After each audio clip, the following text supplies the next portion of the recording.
Welcome to the How Strong Are the Genshin Characters series, where today I'll be investigating a character's strengths and abilities beyond their gameplay capabilities. I want to appreciate and celebrate a character's feats that are usually untranslated into the gameplay because of balancing reasons. It is important to appreciate how we remember a character in writing because you know how feeble memories can be. But while our memories and the Irmin cell can be overwritten, you know what can't be? Videos.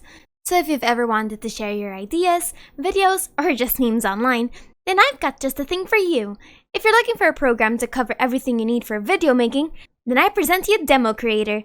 DemoCreator is a really easy-to-use software that comes with a variety of features for you to enhance and display your ideas. I personally use this for editing school projects since it's really easy to pick up and it comes with a lot of assets and you can do whatever you want with it.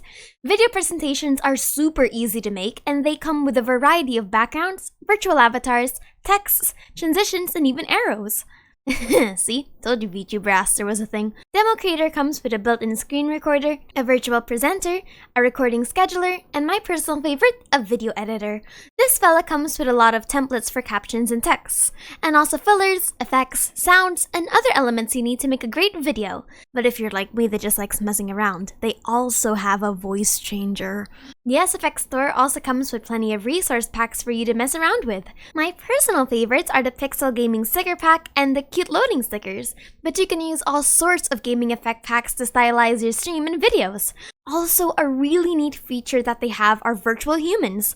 They're virtual models that record your movements and render it over a 3D model of your choosing. So if you like cute anime models on your screen, DemoCreator's got you covered. DemoCreator is free to try, so go right ahead and start creating by clicking the link in the description. And I've got a challenge for you. Use the Wondershare DemoCreator effect packs to instantly add a vaporwave aesthetic to your designs at once.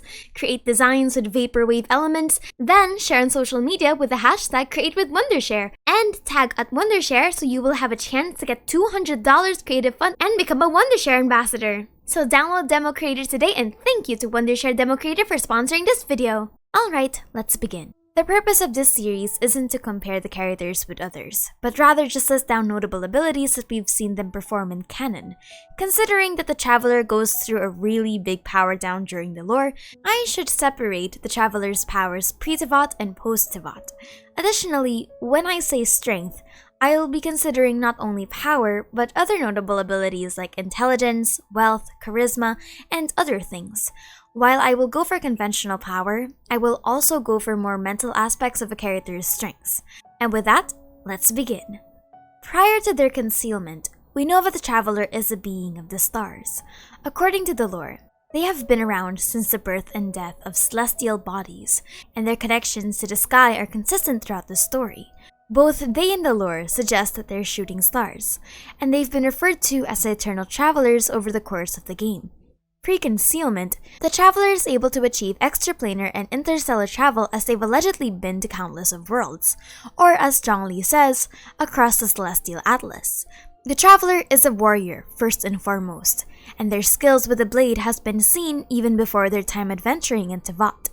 Prior to their arrival, the Traveler has also shown abilities to read fates through the constellations in their old world. They comment that the skies in Teyvat are much different than the ones in their home. Now, we get to the opening cutscene where we see so much more about the Traveler. We see that they're able to conjure weapons and are able to fly with a pair of wings. We also see them be able to condense energy into a singular point. The Traveler can conjure golden bolt-like energy condensed on their hands and emit massive melee-ranged explosions. We also know that their element is white, and with the introduction of the 3.3 livestream, I theorize that this is the Omni element, the culmination of all elements combined into one vessel. This theory is based on the fact that white light, when passed through a prism, splits into the waves of the rainbow. We also know that this element is something that the Abyss sibling has after they've went through the world once, so there's that. But this is as far as we know ever since their fight with the Sustainer of Heavenly Principles. Now we go on to the current abilities that they have that we know of. Let's start with their fighting style and base combat knowledge. The Traveler in lore is a pretty knowledgeable sword user. If we inspect their fighting style, they're hardly passive. Their swings are very aggressive with a lot of force and they hardly play on the defensive side. The Traveler's in-lore fighting style is a front-heavy melee fighter that is actually very reminiscent of their old powers of close-range explosion-based offense. Furthermore, the Traveler has increased dexterity, strength, and resistance, more so than a regular human would. I also love how agile they are in combat, and how quick they are to jump from platform to maneuver around tight spots. Their speed is definitely an amazing asset of theirs that is often undermined in their gameplay, but the cutscenes really emphasize how crucial their maneuvering is for fighting. It is also important to note that the Traveler has received battle knowledge from the people of Sumeru, and while we can't completely quantify all of this, we do know that it was a substantial amount, enough to beat Scaramouche. Now, we go over to their more divine abilities. First is their ability to absorb divine energies. This can be both elemental or otherwise, but nevertheless, the Traveler has been able to absorb the energies of others for their own. This is what we see in Liyue with the Adepti and the Qixing who channel their energies into the Traveler. The Traveler is able to resonate with any vessel that has a high concentration of energies.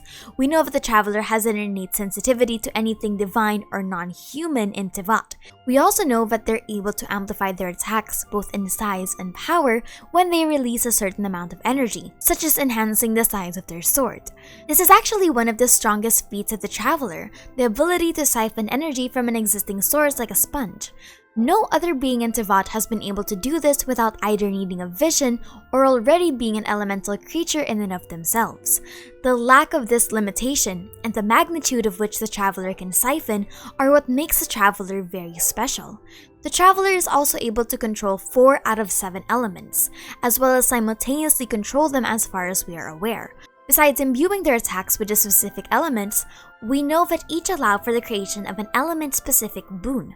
Anemo has allowed the Traveler to create vortexes and tornadoes, but has also allowed them to resonate with animal creatures like the Valen. The vortexes are able to repel other creatures or weapons. Furthermore, they are able to glide with the wind with the same proficiency as their old wings. With Geo, they're able to create structures and spikes.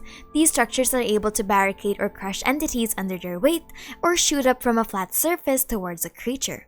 With Electro, they're able to perform short-term teleportation as well as enhanced speed. This was seen during the Archon quest in Inazuma multiple times, but was prevalently in their first fight against the Raiden Shogun.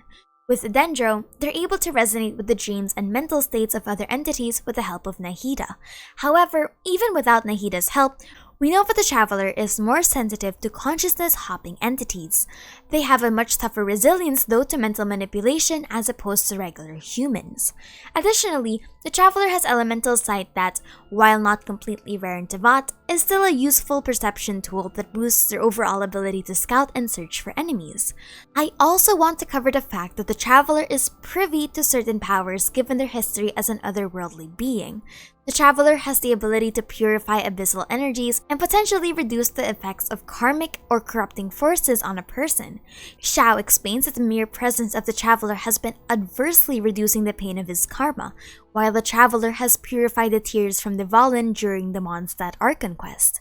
It does seem that this ability is limited to abyssal effects, considering that in the Inazuma Archon quest, the Traveler's purification abilities didn't activate when they themselves are afflicted. This could be because Orobashi's power isn't necessarily abyssal, but instead celestial, given that this is the curse of a god. Regardless, at the moment, it seems the Traveler is only able to purify other entities and objects affected.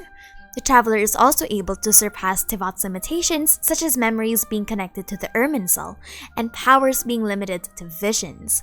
Furthermore, the Travelers gain a fascinating ability to use the waypoints. Under normal circumstances, most Teyvatian citizens are not able to use this kind of technology for whatever reason, as we are aware that people have to travel by foot, ship, or cart to transport themselves across Teyvat. We also know through the lore of the waypoints that they're an enigma to regular folks, and the only other creature that knows of their existence is Catherine, a creature that isn't an organic human being to begin with. As such, the Traveler being able to use them is a really good ability that in the lore we haven't seen replicated that much. Now let's get on to the theorizing part. How strong can the Traveler be? As I've stated, the reason the Traveler is so powerful is because of their ability to siphon. This in and of itself is what makes them near divinity. Now, I use the term divinity loosely. While their appearance and powers are reminiscent of divinity, radiance, and gold, the term divine in Genshin doesn't really have a lot of weight to it besides being inhuman.